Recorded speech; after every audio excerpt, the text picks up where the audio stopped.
Assalamualaikum dan salam Sarawakku sayang. Anda bersama saya Lia Amira Anorigus. Fokus berita malam ini. Sebanyak 8 projek rancangan memulihkan koridor sungai RMKS yang telah disiapkan oleh Jabatan Pengairan dan Saliran JPS telah diserah kepada Kerajaan Sarawak. Menteri Sumber Asli Alam Sekitar dan Perubahan Iklim Nik Nazmi Nik Ahmad berkata, projek yang diserahkan itu melibatkan koridor-koridor Sungai Batang Kayan, Batang Balingian, Batang Sadong di Pekan Gedong dan Serian, Batang Sadong di Simunjan, Retaining Wall Sungai Baram, Rumah Naim, Pekan Sabtu Oyak dan Betong.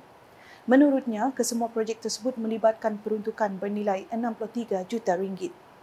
Dan ia melibatkan kerja-kerja pengukuhan tebing-tebing sungai supaya hakisan dapat dibendung serta memastikan aliran air sungai lancar di samping pelindungan harta benda dan struktur-struktur awam di sepanjang tebing sungai berkenaan. Dan ia telah memberi nilai tambah kerana ia juga telah membolehkan adanya kawasan riadah untuk penduduk setempat dan juga membawa manfaat kepada 195,000 penduduk yang ada di sana. Jadi Beliau berkata demikian dalam sidang media selepas mengadakan kunjungan hormat ke atas Premier Sarawak, Datuk Petinggi Tan Sri Dr. Abang Abdul Rahman Zohari Tun Datuk Abang Openg di Wisma Bapa Malaysia di Kuching pada Isnin. Bagi persiapan untuk perdagangan karbon, beliau menambah pihak kementeriannya juga telah mengadakan sesi perbincangan bersama Kerajaan Sarawak dan akan dibentangkan dalam kerangka dasar karbon negara dalam mesyuarat Majlis Tindakan Perubahan Iklim Malaysia MyCAC yang akan dipengerusikan oleh Perdana Menteri Malaysia Datuk Seri Anwar Ibrahim pada minggu ini. Buat masa ini belum, undang-undang tidak ada, dia di peringkat polisi lah, di peringkat dasar. Kalau sebab kita tahu yang sekarang yang sudah pun berjalan ialah voluntary carbon market, iaitu pasaran karbon sukarela yang mana kita ada Bursa Carbon Exchange BCX, tetapi ada beberapa penambahbaikan dan sebagainya yang kita sedang bincangkan, dan kita juga adakan perbincangan menyeluruh dengan kerajaan-kerajaan negeri kerana mereka memainkan peranan penting, kerana mereka sebagai kerana kita tahu tanah berada di bawah bidang kuasa kerajaan negeri. Jadi sebab itu di peringkat NRCC kita adakan libat uruslah dengan kerajaan-kerajaan negeri secara berterusan. Hadir sama Timbalan Premier Sarawak Datuk Seri Profesor Dr. Sim Kui Hian, Timbalan Menteri Sumber Asli Alam Sekitar dan Perubahan Iklim Datuk Seri Huang Tiong Si, Timbalan Ketua Setiausaha Sumber Asli Abdul Wahid Abu Salim dan Timbalan Ketua Setiausaha Tenaga Alam Sekitar dan Perubahan Iklim Datuk Muhammad Razif Abdul Mubin. Seterusnya, bebola tukun tiruan yang ditanam di perairan Sarawak diiktiraf sebagai yang terpanjang di dunia dan telah menerima sijil pencapaian daripada Yayasan Bebola Tukun Amerika Syarikat. Ketua Pegawai Eksekutif Perbadanan Perhutanan Sarawak Zulkifli Muhammad Atun berkata, Kerajaan Sarawak terus konsisten menunjukkan komitmen yang mendalam terhadap kelestarian alam sekitar dan pemeliharaan sumber asli di bawah kepimpinan Premier Sarawak Datuk Petinggi Tan Sri Abang Zohari. For this what we call longest reef ball barrier reef, right? Sebenarnya kita adalah SFC adalah implementation agency. So ni adalah untuk kerajaan Sarawak. Sedikit ini adalah untuk kerajaan Sarawak. Jadi hari ini adalah satu hari yang berkat, right? Then what we do next is we going to apply for the World Guinness Book of Record to confirm that we are one of the longest in the world. But at the point in time, we have these two gentlemen who confirmed that we are the longest in the world. We had a presentation with YB Premier saying that they have done a study, look at all the places around, and it is confirmed that we are. Yeah, we are. So that is what's happening today. And there'll be more work to do on this, on the second phase, right, to do extra on the reef ball. Beliau berkata demikian ketika ditemui media selepas mengadakan kunjungan hormat ke atas Premier Sarawak di Wisma Bapa Malaysia pada Isnin. Sementara itu, pengerusi Yayasan Bebola Tukun Amerika Syarikat, Todd Ryan Barber memberitahu pihaknya mengambil masa kira-kira 3 bulan untuk membuat kajian penuh bagi proses perbandingan dengan negara lain dan mengesahkan Sarawak bagi keputusan kajian tersebut. Well, we have 2 million reef balls in 88 countries around the world. So we have to first look at all the different sites. We have to look at the distance between the sites. Then you're allowed exemptions if there's like a gas and oil or something, but it has to be continuous other than the areas where it could be built. And then we have to compare it to all the other sites in the world. And then, of course, we use Google Earth to measure it because the Earth has a curve to it. But luckily, we had plenty of extra space. This is definitely the largest in the world, so we were able to confirm that. And hopefully we'll keep going, so make sure nobody catches up. Malaysia's number one.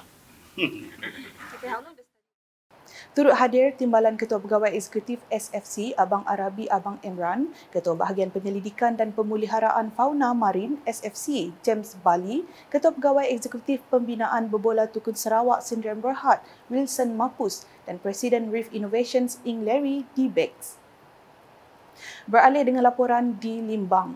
Hubungan antara negara Brunei Darussalam dan Malaysia, lebih-lebih lagi Sarawak, terus dieratkan dalam pelbagai aspek untuk menjamin kemakmuran bersama.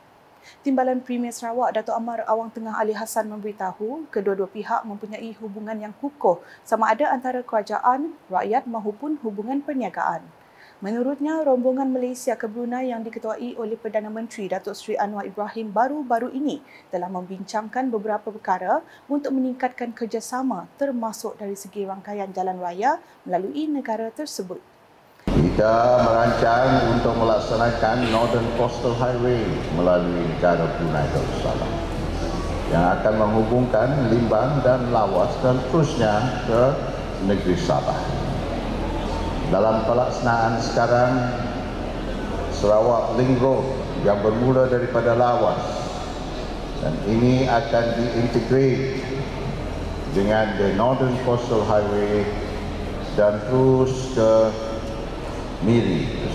Beliau berkata demikian dalam Majlis Penangguhan Friendship Bridge 5 km Fun Run anjuran Jabatan Immigration Malaysia bahagian Limbang di Dewan Serbaguna Kampung Pahlawan Limbang pada Sabtu. Menteri Perdagangan Antarabangsa, Industri dan Pelaburan itu menambah satu jawatankuasa melibatkan Sarawak dan Brunei telah ditubuh bagi membincangkan beberapa aspek termasuk promosi untuk meningkatkan lagi aktiviti perdagangan dan pelaburan bagi kedua-dua pihak.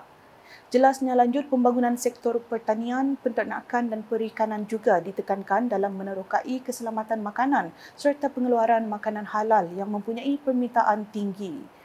Dari segi pelancongan pula katanya, Sarawak dan Sabah termasuk Labuan serta Brunei mempunyai persetujuan mewujudkan kerjasama promosi memandangkan semua pihak terlibat memiliki pelbagai produk pelancongan yang boleh ditonjolkan.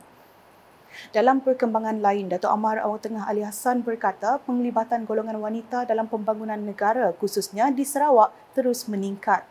Ujar beliau, sumbangan wanita semakin bertambah tidak kira dari segi pentadbiran maupun kepimpinan Sarawak yang mana terdapat beberapa wakil rakyat dalam kalangan wanita termasuk mereka yang menyumbang tenaga sebagai menteri dan juga timbalan menteri di peringkat negeri dan persekutuan.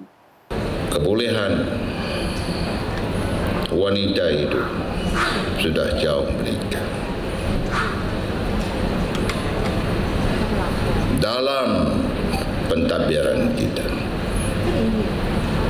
ada yang dilantik menjadi residen pegawai daerah wanita sudah menduduki hierarki dari segi pentadbiran kita ini. Beliau berkata demikian dalam majlis makan malam sempena ulang tahun ke-61 Persekutuan Perkumpulan Wanita Sarawak PPWS di Limbang pada Sabtu.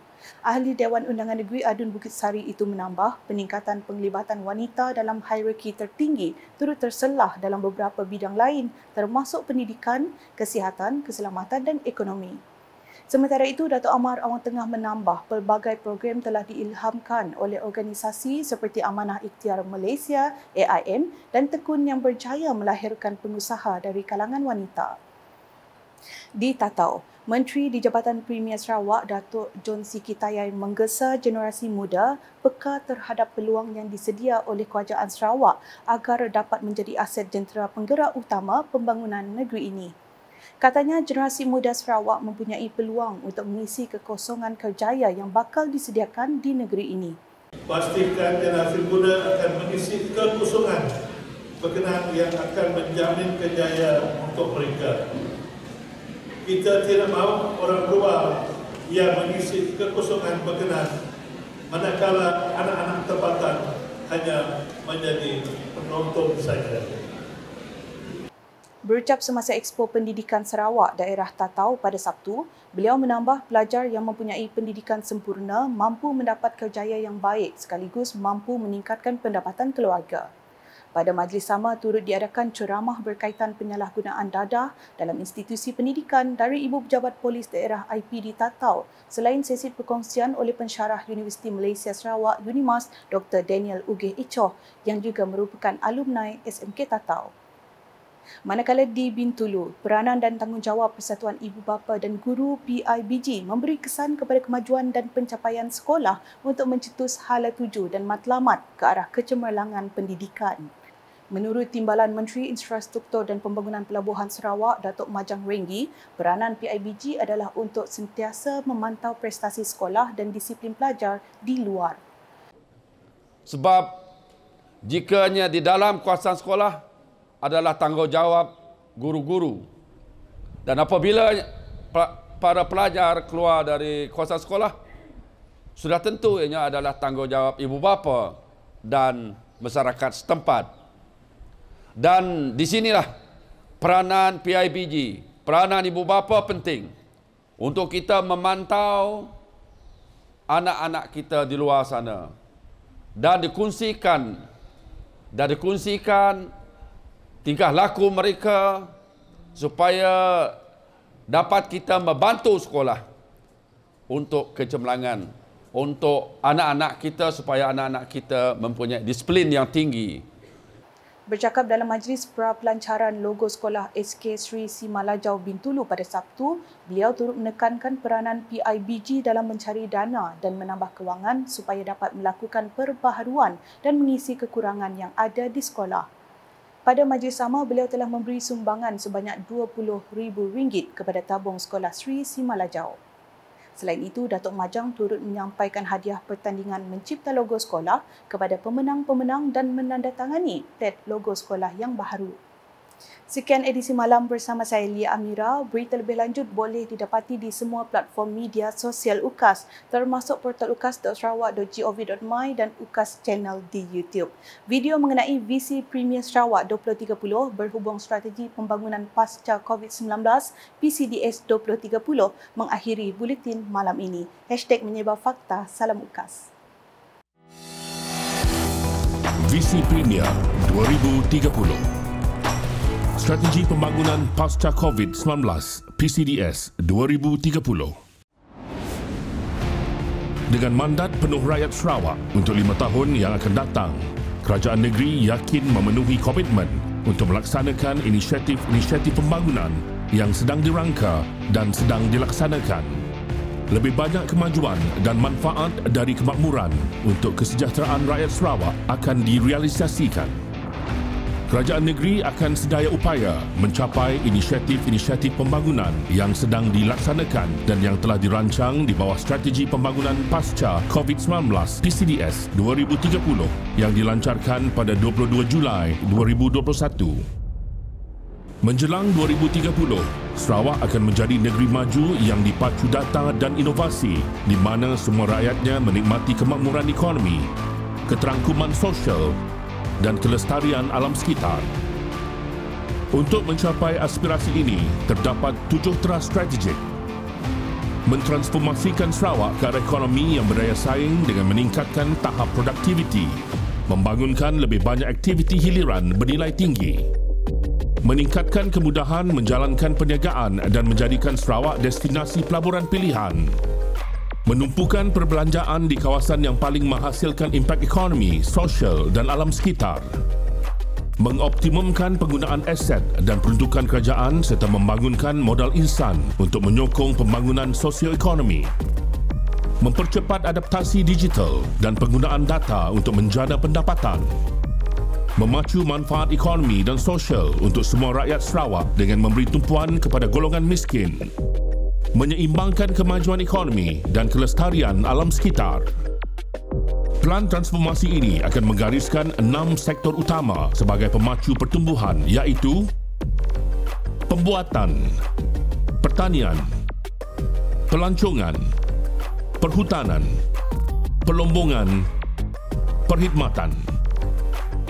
Disokong oleh 7 pemboleh iaitu transformasi digital, inovasi, pendidikan dan pembangunan modal insan, kemudahan asas, utility, pengangkutan, tenaga boleh diperbaharui.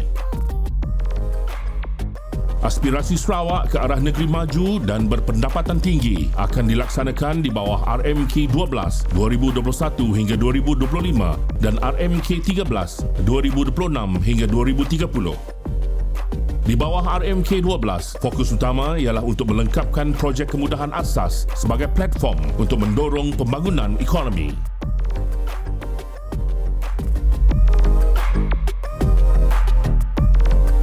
Visi Premier Sarawak Maju 2030.